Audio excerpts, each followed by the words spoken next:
So this is going to be an update to my previous video where I tried to graph internet aesthetics. I'm not going to have as much time to work on this project for the next few weeks, so I figured I might as well just give an update. I don't want to leave you guys hanging, okay? I don't want to leave you guys hanging. Before I get super deep into the progress that I've made on this project, I just want to address two of the most common questions that I'm getting and two of the most common criticisms that I'm getting on my previous video. The first question is, will the data be made public? And the answer to that is yes. I know I promised I'd have it out by the next video, which should be now, but honestly, I just kind of keep getting more ideas and the scope of the project kind of keeps expanding. So just bear with me. I don't mean to hoard the data, but eventually I will release it. The second common question that I'm getting is, how do I actually use this graph? How do I interact with it? Is there a link that I can go to where I can actually mess around with it? The answer to that is not currently, but I am working on implementing the graph onto my website. The main issue right now is that the graphs that I've been working on, they're not finished. Once it's finished and it's done and I can say that this project has been thoroughly complete, then I will upload the graph to my website and you can use it. As you can see, this is kind of like a test of a graph that I made. Pretty cool stuff.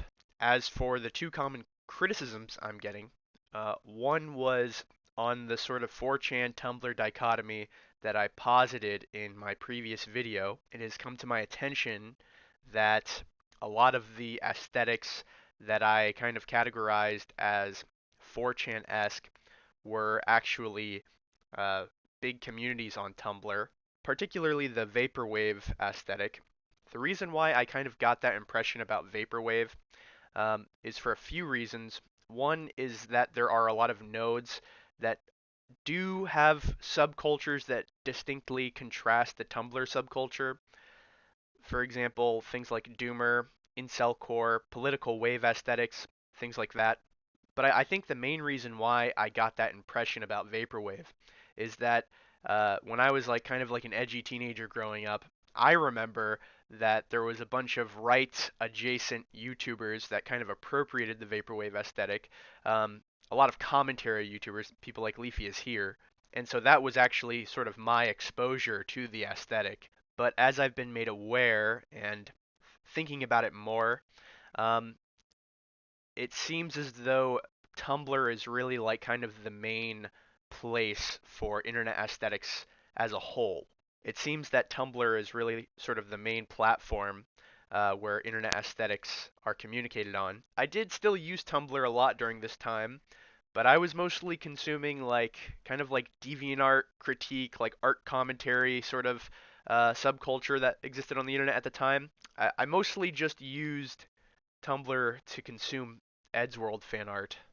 Another form of feedback that I'm getting a lot on that video is that using the aesthetics wiki as the sole source doesn't necessarily make this completely accurate. I'm currently looking for a way to include other sources, and I'm going to sort of get into that later in the video when I demonstrate another graph that I've built. But before we get into those graphs, I do also want to just kind of point out my own issues with this graph that I built. The first problem is that the edges aren't directed, which isn't really a huge problem, but it would be nice to have directed edges just for some more detail.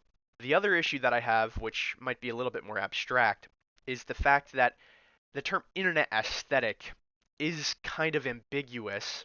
Aesthetics can be internet aesthetics, kind of like in the same way that a square can be a rectangle. For instance, cottagecore is only really an aesthetic because it emerged out of the internet, right? There was a large subculture that existed around that iconography on the internet.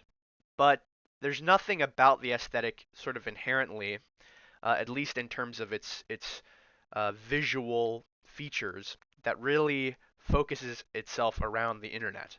So what I'm kind of trying to say here is that, in my opinion, anything can really be an internet aesthetic if it is communicated on the internet by a large community that legitimizes it. That might be controversial to say, because of course there could be aesthetics that don't originate on the internet, But my point here is that the graph that I built is a little too narrow. It doesn't really show the full picture. It doesn't show the full story. Uh, there are aesthetics that are internet aesthetics that relate to aesthetics that are not internet aesthetics, and vice versa.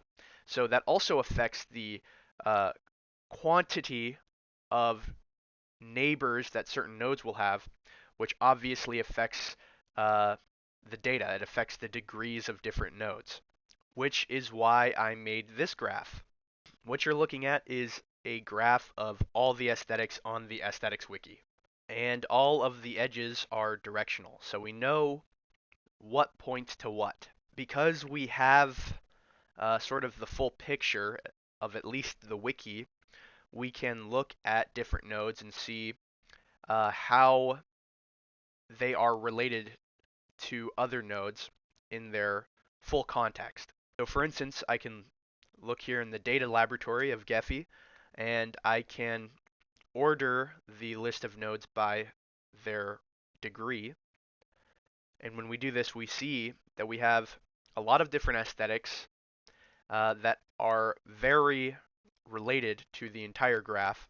Y2K Futurism ranks the highest with 99 neighbors. Cottagecore is sixth with 80. So what we can kind of infer about this is that there are a lot of aesthetics that exist on the wiki that aren't necessarily internet aesthetics, but are still related to internet aesthetics. Basically, I was able to kind of just vibe code a Python script that allowed me to generate all of the edges and all of the nodes by scraping information off of the wiki. But there's also a problem with this graph inherently.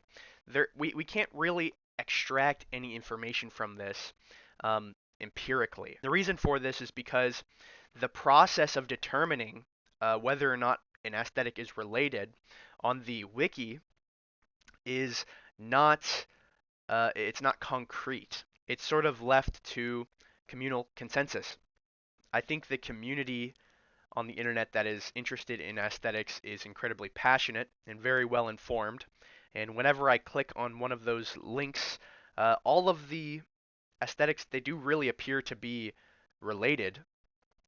But if I'm trying to do a sort of empirical analysis, it's going to be very hard for me to extract any information if there isn't a quantifiable reason that nodes are related. And that leads me to this graph that I made. This is where I'm currently at in the project, and it will not be the final graph.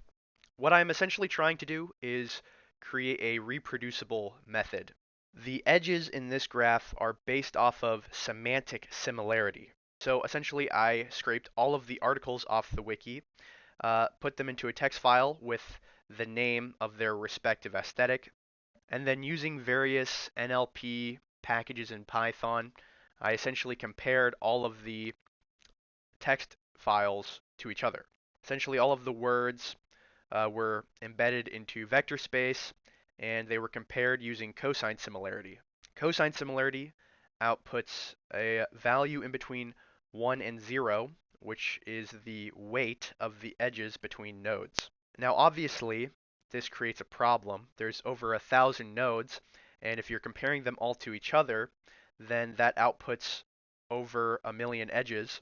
So any edge that was created with a cosine similarity below 0.35 was dropped from the data.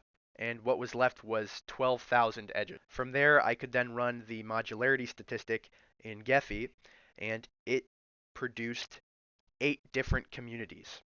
I use the default parameters, and this is the Q score that I got. 0.524 is pretty good. It means that there are some distinct clusters that can be recognized. Obviously, the higher the Q score, the more confidence you can have in that.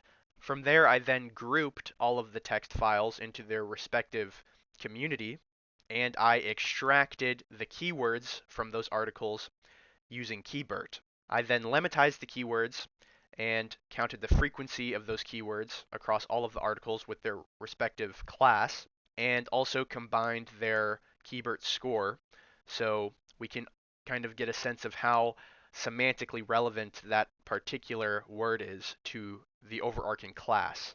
And when doing this, I can finally say, statistically, there is some insights that we can draw. Now, this is far from complete for many reasons that I will get into, but I would like to kind of go over those insights. So class 0 here is everything you can see in black. This class is essentially very feminine and about fashion and stuff like that. You'll notice that a lot of the names of the different aesthetics have girl in them or they have feminine prefixes.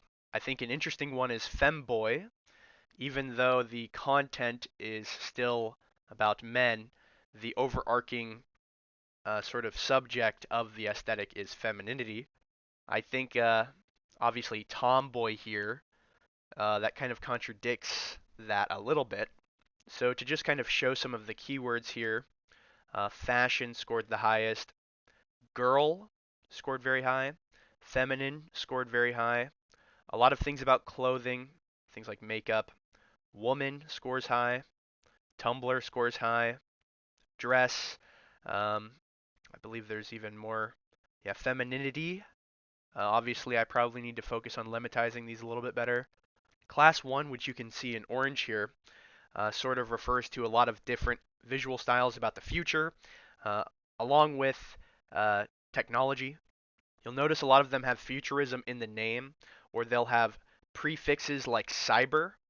We can see here that technology scores high, futuristic scores high. Lots of things about graphics and design, technological, futurism, computer. Cool stuff, guys. Really cool stuff here.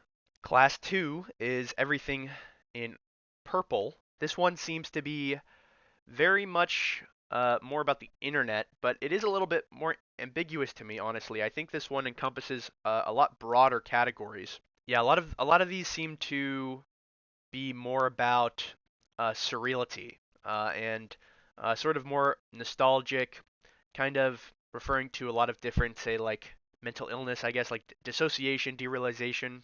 There's a lot of aesthetics on the internet that kind of refer to those experiences, and I think that they would fall under this category usually. When looking at the keywords, it kind of becomes a little bit more apparent. The first few keywords, they kind of seem very similar to the other aesthetics, and that might be because I don't know, maybe I'm just not lemmatizing these properly. I'm still learning a lot of these concepts, so just bear with me here. But a lot of words that are distinct do come up, things like dark and horror, things like surreal. Class 3 has the lowest population, and it's everything in this kind of like grayish color. This is mostly just goth. Everything in this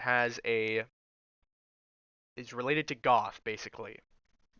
Yeah, I don't really have much to say about this other than, yeah, it exists. Class 4 seems to be more about fine arts, maybe relates more to the avant-garde. Um, a lot of these just have names of like uh, various different art movements. Just from the looks of it, it seems like a lot of these are elements of modernism, especially things like cubism and impressionism. I don't know, just a lot of French words. Class 5 is everything in pink here.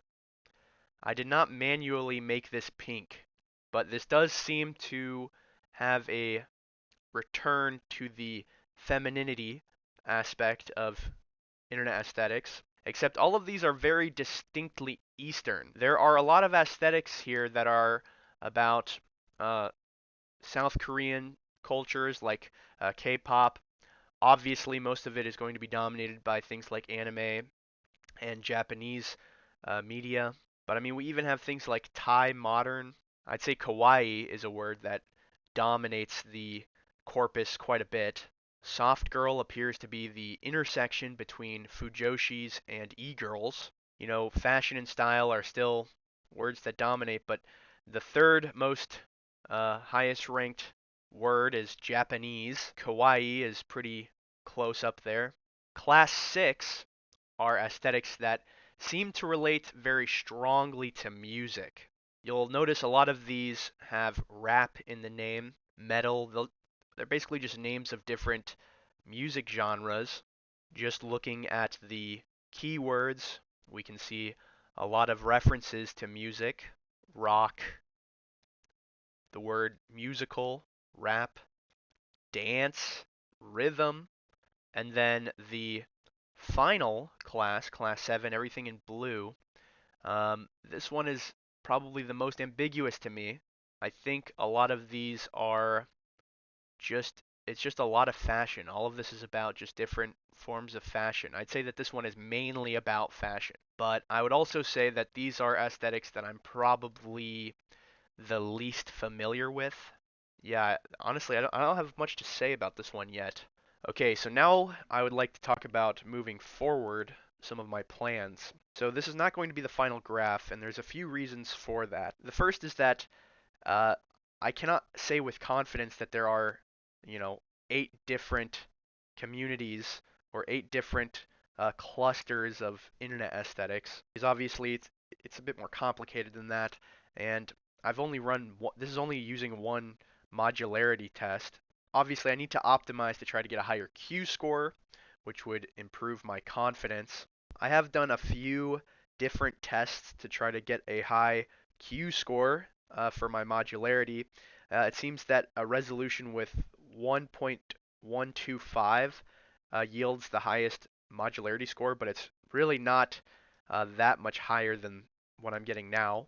Sometimes it computes like 7 different communities instead of 8. Obviously, a way that maybe we can increase our confidence is to increase our data set.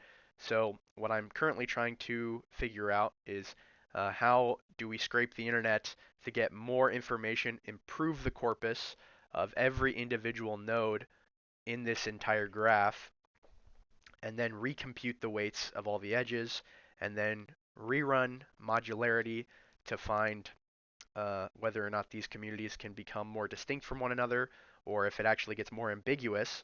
What I'm essentially trying to do here is take all of these, cluster them into generalized abstract categories that we can be confident about, and then from there sort of develop a kind of typology that can be used to describe internet subcultures.